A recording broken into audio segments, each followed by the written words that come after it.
அஸ்ஸலாமு அலைக்கும் வரஹ்மத்துல்லாஹி வபரகாத்துஹு. கண்ணியத்திற்குரிய எல்லாம் வல்ல அல்லாஹ்வின் நல்லடியார்களே, இன்று நாம் அறிந்து கொள்கிற மிக முக்கியமான ஒரு செய்தி அறிதலும் புரிதலும் என்ற ஒரு தலைப்பின் கீழ் சில முக்கிய செய்திகளை அறிந்து கொள்ளலாம் என்று நினைக்கிறேன். பொதுவாக அறிதல் என்றால் நம்ம எல்லாருக்கும் தெரியும், ஒரு செய்தியை பற்றியாக அறிந்து கொள்ளுதல், தெரிந்து கொள்ளுதல். உதாரணத்துக்கு மைக் இருக்குன்னா மைக்கு அப்படின்னு நமக்கு தெரியும். ஆனா இந்த மைக்கு என்னெல்லாம் வேலை செய்யும் அப்படின்னு நினைக்கிறோம்ல, அதுதான் புரிதல். ஃபேன் இருக்கு, ஃபேன் இருக்குன்னு தெரிஞ்சுக்கிறது, அது அறிந்து கொள்றது. ஃபேன் இருக்குன்னு தெரிஞ்சுக்கிறது, ஆனால் அது என்னென்ன மாதிரியான வேலைகள்லாம் செய்யும், அதனால நமக்கு என்னென்ன பலன்கள் இருக்கு, அதனால காத்தை இப்படி எல்லாம் இழுத்து நமக்கு கொடுக்க முடியும் அப்படி நம்ம நினைச்சுக்கிறோம்ல, தெரிஞ்சுக்கிறோம்ல, அதுதான் அது பற்றியான ஒரு புரிதல். விலங்கினம் கூட நிறைய விஷயங்களை அறிந்து கொள்ளுது. ஆடு மாடுக்கெல்லாம் அறிந்து கொள்ளாம இல்ல.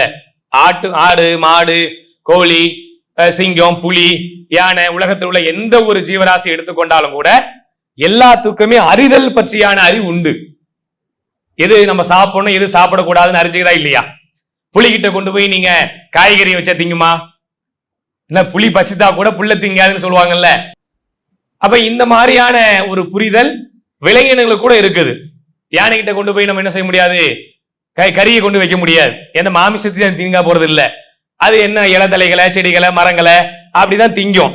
அப்ப எதை திங்கணும் எதை திங்க கூடாது என்ற ஒரு அறிதல் விலங்கினத்துக்கு கூட இருக்குது. ஆனா மனிதர்களா இருக்கிற நமக்கு பல நேரங்கள்ல அறிதல் மட்டுமே இருக்கிறதே தவிர பல விஷயங்களை பற்றியான புரிதல் நம்ம இடத்துல இல்லாமலே இருக்கிறது. அதுல முக்கியமான விஷயம் என்ன? இறைவனை பற்றியான ஒரு புரிதல்.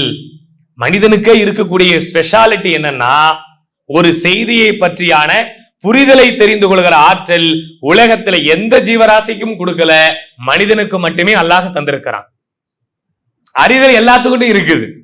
நாய் கூட சொல்லுவோம்ல, வாழை ஆட்டிக்கிட்டே ஓடி வருது, அது இன்னார் தான் வராரு அப்படின்னு அதுக்கு தெரியுது. ஆனா அதே ஆளை கடிக்க கூடாதுன்னு தெரியுமா? அது வாழை போய் மெரிச்சிட்டீங்கன்னா என்ன பண்ணும்?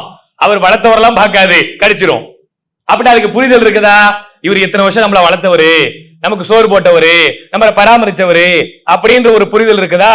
நாய் மாதிரி நன்றி கடவுள் நன்றி உள்ள விசுவாசத்தை உலகத்துல யார்ட்டையும் பார்க்கவே முடியாதுன்னுவோம். அதே நாய் வாழை மெரிச்சு பாருங்க, நன்றி காட்டுமா கோபத்தை காட்டுமா? அதெல்லாம் இத்தனை வருஷம் வாழ்ந்தவரு வளர்த்தவரு சாப்பாடு போட்டவரெல்லாம் பார்க்காது. அது செய்யற மிருகம் என்ற அடிப்படையில அது என்ன தோணுதோ அது செஞ்சிடும். அது சிங்கமா இருக்கட்டும், புலியா இருக்கட்டும், பாம்பா இருக்கட்டும், இதையெல்லாம் உங்களுக்கு உதாரணத்தை நம்ம சொல்ல வேண்டிய அவசியமே இல்லை. இதையெல்லாம் உங்களுக்கு சொல்லும் பொழுதே தெரியும். ஆமா, நான் கூட நேற்று ஒரு வீடியோ பார்த்தனே, ஒரு சிங்கத்துக்கிட்ட போய் ஒரு ஆள் விளையாண்டுகிட்டு இருந்தான், அவன் தான் வளர்க்கிறவன், அவனையே கடிச்சு போச்சு. சமீபத்தில் ஒரு வீடியோ வந்து செல்ஃபி எடுக்கிறேன்னு போய் பக்கத்துல உட்கார்ந்தான் பாத்தீங்களா? செல்ஃபி அவர்கிட்ட புலிக்கு பக்கத்துல போய் செல்ஃபி எடுக்கிறேன்னு உட்காரவங்க, சிங்கத்துக்கு பக்கத்துல செல்ஃபி எடுக்கணும் உட்காரவங்க, யாரு கூட்டு போறான்னா அதை யாரு பராமரித்து வளர்க்கிறானோ அவன் தான் கூட்டு போய் பக்கத்துல நிப்பாட்டான். ஆனா அதுக்கு புரிதல் இருந்துச்சா? அதுக்கு புரிதல் இல்லை, கடிச்சு போச்சு. அப்ப என்ன ஆகுதுன்னா, அப்ப நம்ம இடத்துல மட்டுமே புரிதலை பற்றியான அறிவை அல்லாஹ் நமக்கு தந்திருக்கிறான். அப்ப இந்த புரிதலை எப்படி புரிந்து கொள்வது? இறைவன் என்பவன் ஒருவன் இருக்கிறானா இல்லையா என்பதை இறைவன் எப்படி எல்லாம் புரிந்து கொள்ள சொல்றா? வானத்தை பாருங்க. உலகத்துல எந்த பொருளையும் இப்படி சாதாரண நிப்பாட்ட முடியாது. இதை இப்படி நிப்பாட்டிட முடியுமா? என்னால இந்த போன் எப்படி நிப்பாட்ட முடியுமா? உலகத்துல எதையுமே அந்தரத்துல நிப்பாட்ட முடியாது. எந்த ஒரு புரிமானமே இல்லாம இந்த வானத்தை நான் நிப்பாட்டி வைத்திருக்கிறேனே, அதை நீங்கள் சிந்திக்க மாட்டீங்களா? பூமியை எவ்வாறு படைத்திருக்கிறோம் என்று நீங்கள் சிந்திக்கவில்லையா? ஒட்டகத்தை எவ்வாறு நீங்கள் படைத்திருக்கிறோம் நீங்கள் சிந்திக்கவில்லையா? இப்படின்னு அல்லாஹ் ஒவ்வொன்னையா கேட்டுக்கிட்டே வரானே. ஏன் கேட்டுட்டு வரா? நீ சிந்திச்சு பாரு. எதையுமே நிப்பாட்ட முடியாத ஒண்ண நான் நிப்பாட்டி வச்சிருக்கிறேன். இந்த வானத்தை யார் நிப்பாட்ட முடியும்? அதுதான் சிந்திக்க. இதுதான் புரிதல். இதுதான் ஒரு இறைவன் ஒருத்தர் இருக்கிறான். பூமி எப்படி அந்தரத்துல தொங்கிட்டு இருக்கிறது, கோள்கள் எப்படி அந்தரத்தில் தொங்குது, சூரியன் எப்படி அந்தரத்தில் தொங்குது, நீ சிந்தித்து பார்க்க வேண்டாமா? உலகத்துல எதையுமே நிப்பாட்ட முடியலையப்பா, நான் நிப்பாட்டி வச்சிருக்கிறேன். இந்த புரிதலை உனக்கு வந்தா நீ இறைவனை பற்றி யோசிப்பாய். ஒட்டகத்தை எவ்வாறு படைத்திருக்க நீ பார்க்கவில்லையா அப்படின்னு அல்லாஹ் கேட்கிறானே. ஏன் அல்லாஹ் அறிதல், நமக்கு ஒட்டகம் பார்த்தோன்னே ஒட்டகம்னு தெரிஞ்சுக்கிச்சு. அல்லாஹ் இப்படி கேட்கிறானே, ஏன் கேட்டிருப்பான் அப்படின்னு ஒட்டகத்தை பத்தி படிக்க போனா 100 செய்தி 1000 செய்தி வருது. அது தண்ணி குடிச்சா 6 மாசம் குடிக்காம இருக்கும், அதனுடைய உடல் வெப்பங்கள் அப்படி தாங்கிக்கும். அது முதுகுல இருக்கக்கூடிய அந்த திமில் என்பது கொழுப்பு சேகரிக்கிற இடம்.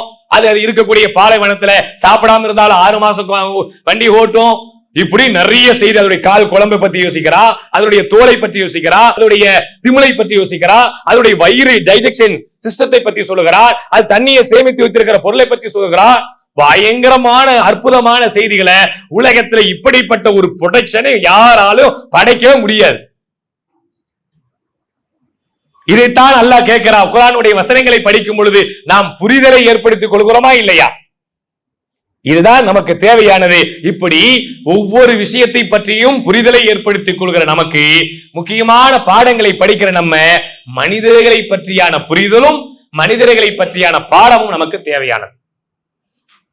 மனுஷனை பத்தி ஒருத்தர் படிக்கிறேன்னு வைங்களேன், மனிதர்களோடு நம்ம பழகவே முடியாது. ஒரு ஆள் கோபக்காரனா இருப்பாரு, ஒரு ஆள் பொறுமையானவரா இருப்பாரு, ஒரு ஆள் ரொம்ப பண்பானவரா இருப்பாரு, ஒரு ஆள் நாகரிகம் இல்லாம இருப்பாரு, ஒரு ஆள் நாகரிகமான ஆள் இருப்பாரு. எல்லாத்தையும் நபிகள் நாயகம் ஸல்லல்லாஹு அலைஹி வஸல்லம் அவங்க ஒரு புரிதலின் கீழே கொண்டு வந்தார்கள். மனிதனுக்கு அறிவு மற்றும் அறிவு இருக்கிறது இல்ல, அறிதலுக்காக மட்டுமே கொடுக்கப்படல, அதை பல்வேறு விஷயங்களை புரிதலுக்காக இறைவன் தந்திருக்கிறான் என்ற புரிதல் நமக்கு இருந்தா நாம தான் மனிதர்கள்டையே கிரேட்டஸ்ட், நாம தான் உயர்வானவர்கள், நாம தான் மேன்மையானவர்கள், நாம தான் ரொம்ப சிறந்தவர்கள். மனிதர்களில் மேன்மையானவர்கள் யார்? மக்களை பற்றி யார் படிக்க தெரிந்திருக்கிறார்களோ அவர்கள் மேன்மையானவர்கள். மக்களை பற்றி யார் தெரிந்திருக்கிறாங்களோ அவங்க உயர்ந்தவர்கள். நபிகள் நாயகம் ஸல்லல்லாஹு அலைஹி வஸல்லம் அவங்களுடைய வரலாற்றுல பல செய்திகள் நம்ம பார்க்கிறோம். எப்படி பார்க்கிறோம்? ஒரு கிராமவாசி நபிகள் நாயகம் ஸல்லல்லாஹு அலைஹி வஸல்லம் அவங்கள்ட்ட வந்தாங்க. வந்த உடனே ஜகாத்து பொருளை கேட்கணும், உதவி கேட்கணும். எப்படி கேட்கணும்? உதவி கேட்கறதுன்னா ஒரு ஆள்கிட்ட போய் ரொம்ப ஒரு குவைட்டா, ஒரு டீசென்டா, ஒரு பணிவா அவங்ககிட்ட பேசி அன்பான முறையில கேட்கறது தான் உதவிக்கு கேட்கறதுக்கான முறையாக பொதுவா நம்ம விளங்கி வச்சிருக்கிறோம். ஆனா அந்த கிராமவாசி எப்படி வந்து நபிகள் நாயகம் ஸல்லல்லாஹு அலைஹி வஸல்லம் கிட்ட கேட்டாங்க? பல நேரங்கள்ல உரைகள்ல கேட்ட ஒரு செய்திதான். அவங்க ரசூல்லா மேல போடப்பட்டிருந்த அந்த ஆடைய அப்படி பிடிச்சி இழுத்து இறுக்கி, யா முஹம்மத் ஜகாத்துல இருந்து கொடு. யாராவது ஏத்துக்குமா? முஹம்மதே ஜகாத்துல இருந்து எனக்கு கொடுப்பா, எனக்கு தேவை இருக்கு அப்படின்னு ரசூலுல்லாஹ்ட்ட கேக்குறாங்க. அல்லாஹ்வின் தூதர் ஒரு ஆட்சி தலைவர், ஒரு ஆன்மீக தலைவர், ஒரு பெரும் ஆட்சிக்கு அதிகாரத்திற்கும் சொந்தக்காரராக இருந்த அவரிடத்துல போய் ஒத்துன்னு கேட்கிறதா இருந்தா உலகத்துல எந்த ஆட்சி தலைவரோடையும் நபிகள் நாயகம் ஸல்லல்லாஹு அலைஹி வஸல்லம் அவங்கள ஒப்பிடவே இயலாது. இருந்தாலும் ஒரு பேச்சுக்கு உலகத்துடைய வல்லரசுன்னு சொல்லற அமெரிக்காவிற்கு இப்ப இருக்கிற ட்ரம்ப் எடுத்துக்குங்க. ட்ரம்ப் கிட்ட முதல்ல நெருங்க இயலுமா? அவன் உள்ள போய் அவன் சிட்டிங்ல உட்கார்றதுக்கு 1008 ஸ்குவாட் இருக்கும், 1008 செக்கிங் இருக்கும், 1008 ஃபார்மாலிட்டிஸ் இருக்கும். அதையெல்லாம் கடந்துதான் அவங்க கிட்ட போகணும். அப்படியே போய் ஒண்ணு கேட்கறதா இருந்தா கூட கேட்கிற முறை எப்படி இருக்கணும் யோசிக்கணுமா இல்லையா? நம்ம கிட்ட கேட்கறதா இருந்தா கூட எப்படி கேட்கணும்? ஒரு மிஸ்கின் வந்து நம்ம கேட்கிறாரு, பாய் ஒரு பாய்க்கு சாப்பாடு கொடு பாய் அப்படின்னு கேட்டா, என்ன பாய் ரொம்ப தான் அதிகாரம் பண்றீங்க, கேட்கறது பிச்சை, அதுல வேற ரொம்ப பெரிய கௌரவமா, நம்ம பேசுவோமா இல்லையா? ஆனா ரசூல் ஸல்லல்லாஹு அலைஹி வஸல்லம் அப்படி நடந்துக்கும் போது அப்படியே அப்படி திரும்பி அல்லாஹ்வின் தூதர் அவங்களுடைய முகத்தை பார்த்தாங்க, பார்த்துட்டு சிரிச்சாங்கன்னு வருதுங்க. நமக்கெல்லாம் அப்படி ஒரு சிரிப்பு வரும்? நம்ம அப்படி சிரிக்க முடியும்? முகத்தை பார்த்தவனே எரிச்சல், எவ்வளவு கோபம் வரும். என்னடா இந்த மனுஷன் என்ன நாகரிகத்தோட நடந்துக்கிறான் இவன் அப்படின்னு ஒரு கோபம் நமக்கு வரணுமா இல்லையா? நபிகள் நாயகம் ஸல்லல்லாஹு அலைஹி வஸல்லம் அவங்களை திரும்பி பார்த்துட்டு அப்படியே சிரித்தார்கள். சிரித்து விட்டு அவர் என்ன கேட்கிறாரோ அதை எடுத்து கொடுங்கள்னு சொன்னாங்கன்னு ஹதீசுகள்ல வரலாற்றை நம்ம பார்க்கிறோம். என்றால் நபிகள் நாயகம் ஸல்லல்லாஹு அலைஹி வஸல்லம் அவர்கள் மனிதர்களை படிக்க தெரிந்திருந்தார்கள். நாம அப்படி மனிதர்களை படிக்க தெரிந்திருக்கிறோமா? மனிதர்களை அறிந்திருக்கிறோம். இவர் சொந்தக்காரரு, இவர் எங்க தெரிஞ்சவரு, இவர் எங்க பக்கத்து வீட்டுக்காரரு, இவர் எங்க ஜமாத்துக்காரரு, இவர் எங்க கட்சிக்காரரு, அதெல்லாம் தெரிஞ்சு வச்சிருக்கோம். இவர் இந்த பதவியில் இருக்காரு, அவர் அந்த பதவியில் இருக்காரு, இவர் பள்ளிவாசல் நிர்வாகத்தில் இருக்காரு, அறிந்திருக்கிறோம். அவர்களை புரிந்திருக்கிறோமா? இவருடைய கெப்பாசிட்டி அவ்வளவுதான், இவருடைய படிப்பு அவ்வளவுதான், இவருடைய நாகரிகம் அவ்வளவுதான், இவருடைய பேச்சு அவ்வளவுதான், இவருடைய வருமானம் அவ்வளவுதான். இதுதாங்க புரிஞ்சுக்கிறது. நபிகள் நாயகம் ஸல்லல்லாஹு அலைஹி வஸல்லம் அறிதலோடு மட்டும் நிற்கவில்லை, புரிதலோடு இருந்தார்கள். இவர் கிராமவாசி, அவருடைய மெச்சூரிட்டி அவ்வளவுதான், அவருடைய கெப்பாசிட்டி அவ்வளவுதான், அதுக்கு மேல அவருக்கு நடந்துக்க தெரியாது. அப்படி ரசூலுல்லாஹ் இருந்தாங்களே, அப்படியான ஒரு நடவடிக்கை நம்முடைய வாழ்க்கையில் இருக்குமான்னு நீங்க சிந்திச்சு பாருங்க. சில பேர் பார்த்தோம் கடுமையா கோவப்படும். என்னையா அந்த மனுஷன் நாகரிகம் தெரியாதவன், எங்க வந்து எப்படி பேசணும் தெரியல, எங்க எப்படி நடந்துக்கணும் தெரியல, ஒரு சபையில உட்கார தெரியல, ஒரு சபையில பேச தெரியல அப்படின்னு கடிஞ்சுக்கிறோம்ல, கோவப்பட்டுக்கிறோம்ல. இந்த கோவம் தேவையில்லாத ஒரு கோவம். அவரை பற்றி நம்ம தெரிஞ்சுக்கலன்னு அர்த்தம். அவருடைய கெப்பாசிட்டி என்னன்றதை நம்ம தெரிஞ்சுக்கிட்டோம்னா கோவப்பட மாட்டோம். நபிகள் நாயகம் ஸல்லல்லாஹு அலைஹி வஸல்லம் அதனால தான் அந்த மனிதரை பார்த்து தன் உள்ளத்தால் முகத்தில் ஏற்படுத்திய சிரிப்பை பார்த்து நமக்கு 1000 செய்திகள் இந்த உலகத்திற்கு சொல்லித் தருகின்றன. நம் மனைவியை பற்றி நாம் புரிந்திருக்கிறோமா? கல்யாணம் 25 வருஷம் ஆயிடுச்சு, 30 வருஷம் ஆயிடுச்சு, 15 வருஷம் ஆயிடுச்சு. என் மனைவியை பற்றி நான் புரிந்திருக்கிறேனா? என் பிள்ளையை பற்றி நான் புரிஞ்சிருக்கிறேனா? என் ஜமாத்தாரை பற்றி புரிஞ்சிருக்கிறேனா? என் ஃப்ரெண்ட்ஸை பத்தி நான் புரிஞ்சிருக்கிறேனா? அப்படி நீங்க புரிஞ்சு வாழ்ன்னு வச்சுங்களேன், உங்களை விட சிறந்த மனிதர் உலகத்துல வேற யாருமே இல்ல. உங்களை போன்று நேசிக்கக்கூடிய மனிதர் உலகத்துல வேற யாருமே இல்ல. அப்படி எல்லாரும் உங்களை கட்டி அணைப்பார்கள். எல்லாரும் உங்களோட அன்போடையும் பாசத்தோடையும் பணிவோடையும் தேசத்தோடையும் வாழுகிற மனிதராக நாம் மாறிவிடும். ஏன்? எல்லாரையும் புரிஞ்சு வச்சிருக்க மனுஷன் அவன். சில பேர் சொல்லுவோம்ல, ரொம்ப மெச்சூரிட்டியான ஆளுங்க, எல்லாத்தையும் புரிஞ்சுக்கிறாரு. நபிகள் நாயகம் ஸல்லல்லாஹு அலைஹி வஸல்லம் அவர்கள் அப்படிப்பட்ட மேன்மையானவர்கள், அனைத்தையும் புரிந்து கொண்டார்கள். ஒரு யூதர் அல்லாஹ்வின் தூதர் ஸல்லல்லாஹு அலைஹி வஸல்லம் வந்தாங்க. உடனே பார்த்தவங்க என்ன சொன்னாங்க? நீங்க என்ன எல்லாத்தையும் இணை கற்பிக்க கூடாது, இணை கற்பிக்க கூடாது சொல்றீங்க, உங்க மக்களை இணை கற்பித்துட்டு இருக்காங்க, ஷிர்க் வைக்கிறாங்கன்னு சொன்னாங்க. அங்கேயும் ரசூலுல்லாஹ் கோபப்படல. யார்கிட்ட? கிராமவாசிகிட்டையும் கோபப்படல. இந்த யூதர்கிட்டையும், பாதிரியார்னு ஒரு செய்தியில வருது, யூதர்னு ஒரு செய்தியில வருது, அந்த பாதிரியார்கிட்ட நபிகள் நாயகம் ஸல்லல்லாஹு அலைஹி வஸல்லம் கோபமே படலங்க. யார் கோபப்படுகிற இடம்? ரெண்டுமே கோபப்படுற இடம். இணை கற்பிப்பை வேரோடும் வேரடி மண்ணோடும் தூக்கி எறிவதற்காக இந்த உலகத்திலே அனுப்பப்பட்ட நபிகள் நாயகம் ஸல்லல்லாஹு அலைஹி வஸல்லம் அவருடைய முகத்துக்கு நேராக பார்த்து சொன்னாங்க, இணை கற்பிக்க கூடாது நீங்க சொல்றீங்க, உங்க மக்கள் தாங்க இணை கற்பிக்கிறாங்க. நம்ம ஏத்துக்கிடுவோமா? நம்ம பிள்ளையை பார்த்து ஒருத்தவங்க சொல்றான், என்னங்க தௌஹீது தௌஹீதுன்றீங்க, 5 நேரம் தொழுவுறதுக்கு துப்பு இல்ல. இப்படி எவனோ நம்மளை பார்த்து கேட்டான்னு வைங்களேன், எப்படி இருக்கும்? நமக்கு சுருக்குன்னு அப்படி ஏறும். வாயா வேலையை பார்த்துட்டு பெருசா வந்துட்டு உன் குடும்பத்தை போய் பாரியா அப்படின்னு ஒரு நிமிஷத்துல நம்மளுடைய டென்ஷன் அப்படியே அப்படியே சரசர சரசர மூளைக்கு அவ்வளவு கோபமா ஏறும். நபிகள் நாயகம் ஸல்லல்லாஹு அலைஹி வஸல்லம் அவங்க அந்த மனுஷன் சொல்றாரு, என்னங்க அப்படி இணை கற்பிக்கிறாங்கன்னு விளக்கம் கேட்கிறாங்க. புரிதல பாத்தீங்களா? என்ன இணை கற்பி? நம்மள தான் டென்ஷன் ஆகும், கோவப்படுவோம், திட்டுவோம். உன்னை பத்தி தெரியாதா? நீ மட்டும் என்ன புதுசு தௌஹீது எத்தனை வருஷமா இருக்கிற? நீ எல்லாத்துக்கும் வரியா? எல்லாத்துக்கும் பணி செய்யறியா? தொழுவு வரியா? ஜும்மாவுக்கு வரியா? அப்படின்னு 1008 லிஸ்ட் போடுவோம். உன்னை பத்தி தெரியாதா? உன் மனைவி பத்தி தெரியாதா? உன் பிள்ளை பத்தி தெரியாதா? உன் உமா பத்தி தெரியாதா? ஒண்ணு நம்மள்ட்ட சொன்ன 1000 செய்தியை கொட்டுவோம். ஆனா ரசூலுல்லாஹ் அவங்கள்ட்ட விளக்கம் கேட்கிற எப்படி கேட்கிறாங்க? என்ன எங்க மக்கள் என்ன இணை கற்பிக்கிறாங்க? ஷிர்க் வைக்க கூடாதுன்னு சொல்ற நீங்க தான் உங்களுடைய மக்கள் காபத்துல்லாவின் மீது இணை கற்பி சத்தியம் பண்றாங்களே, அது ஷிர்க் இல்லையா? கேட்கிறாங்க, விளக்கத்தை சொல்றாங்க. ஆமா இல்ல சொல்ல யோசிக்கிறாங்க. ஆமா, சத்தியம் யார் மேல பண்ணணும்? அல்லாஹ் மீது தானே சத்தியம் பண்ணணும். யார் மேல சத்தியம் பண்றாங்க? காபத்துல்லாவின் மீது சத்தியம் பண்றாங்க. காபாவின் மீது சத்தியம் பண்ண கூடாது, அல்லாஹ் மீது தானே சத்தியம் பண்ணணும். அப்படின்னு ரசூல் ஸல்லல்லாஹு அலைஹி வஸல்லம் அந்த புரிதலோடு சேர்த்து சொல்கிறார்கள். இனி வரும் காலங்களில் நாங்கள் ரப்பில் காபா, காபாவின் இறைவன் மீது சத்தியம் என்று நான் மாற்றிக் கொள்கிறேன். எவ்வளவு பெரிய மெச்சூரிட்டி, எவ்வளவு பெரிய புரிதல். இப்படியான ஒரு சின்ன சின்ன விஷயங்கள் நம் வாழ்க்கையிலே நடக்கக்கூடிய தருணங்கள் நீங்க சிந்தித்து பாருங்கள். மனைவிடத்தில் எத்தனையோ ஆண்டுகள் வாழ்ந்திருப்போம், என்னைக்காவது முக்கியமான நேரத்துல தூங்கிட்டாங்கன்னு வைங்க, ஒரு ட்ரெயினை மிஸ் பண்ணிட்டோம், ஒரு பிளைட்டை மிஸ் பண்ணிட்டோம், என்ன பேசுவோம்? அவ்வளவுதான்.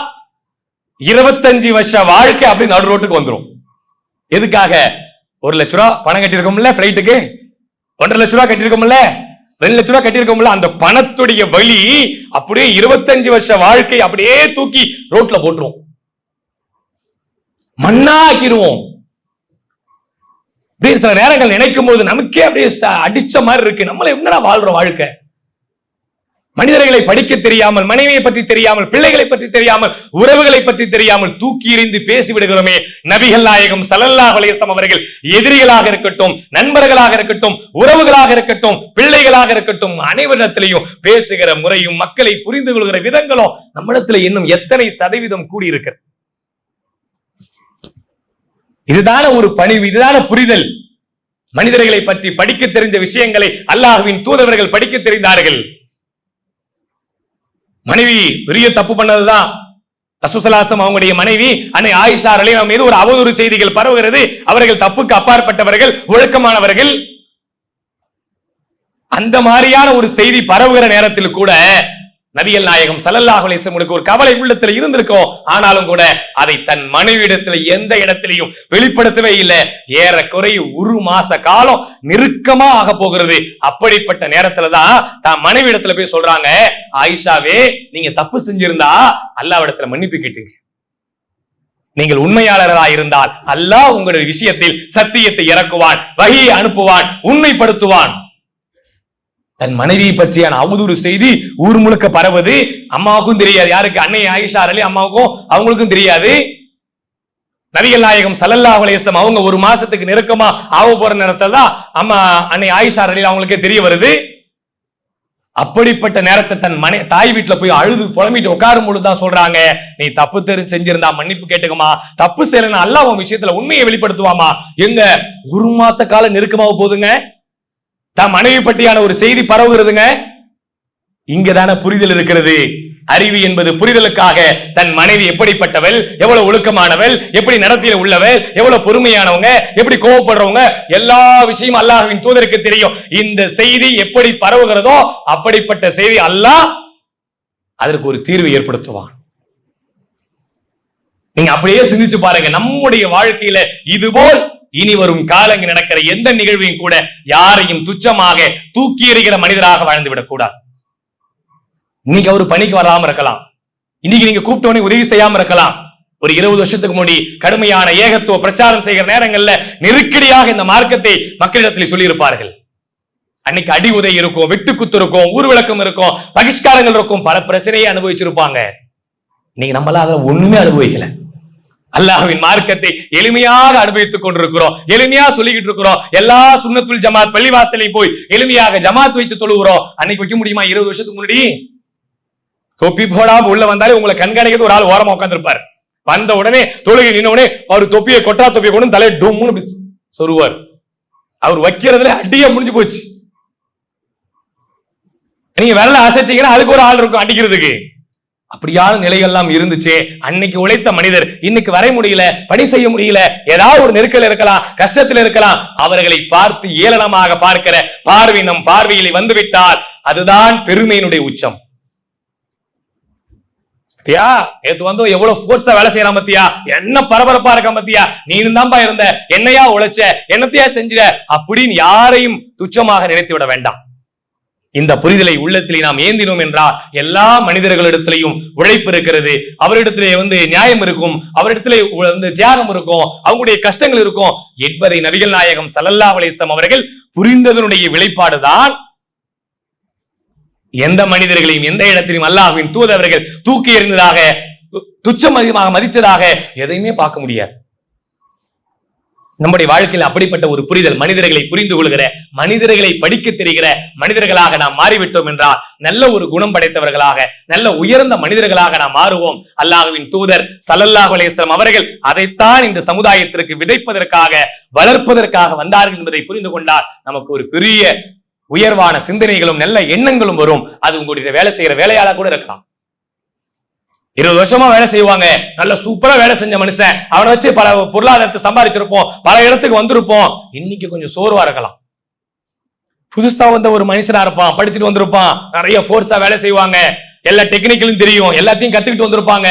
அதனால் 20 வருஷமா நம்ம இருக்கிறவன் என்னையா வேலை செய்யற பத்தியா, நேத்து வந்தோம் என்ன பட்டை கலப்பறான் பத்தியா, என்ன அறிவு வச்சிருக்கான் பத்தியா, நீ இருந்தா இருக்க மண்ணு முட்டை மாதிரி இப்படிலாம் சாதாரணமா சொல்லிடுவோம். அந்த ஒரு வார்த்தை அவன் உள்ளத்தை அப்படி உடைச்சி தூள் தூளா சுக்கு சுக்காக்கி,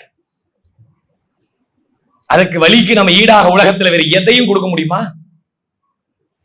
இதைத்தான் நபிகள் நாயகம் ஸல்லல்லாஹு அலைஹி வஸல்லம் தன் வாழ்க்கையில பல சந்தர்ப்பங்களை செய்து காட்டியிருக்கிறார் என்பதை புரிந்து கொள்ள முடிகிறது. இன்னும் ஏராளமான செய்திகள் அல்லாஹ்வின் தூதருடைய வாழ்க்கையில் இருந்தாலும் நம்முடைய வாழ்க்கைக்கு ஒரு செய்தி போதுமானதாக இருக்கும் என்று நான் புரிந்து கொள்கிறேன். அந்த வகையில் அல்லாஹ் ரப்புல் ஆலமீன் அறிதலையும் புரிதலையும் தெளிவுபடுத்துகிற நன்மக்களாக இறைவன் நம் அனைவரையும் ஆக்கி அருள் புரிவானாக என்று கூறி நிறைவு செய்கிறேன். வாஹ் தாவானா அல்ஹம்துலில்லாஹி ரப்பில் ஆலமீன்.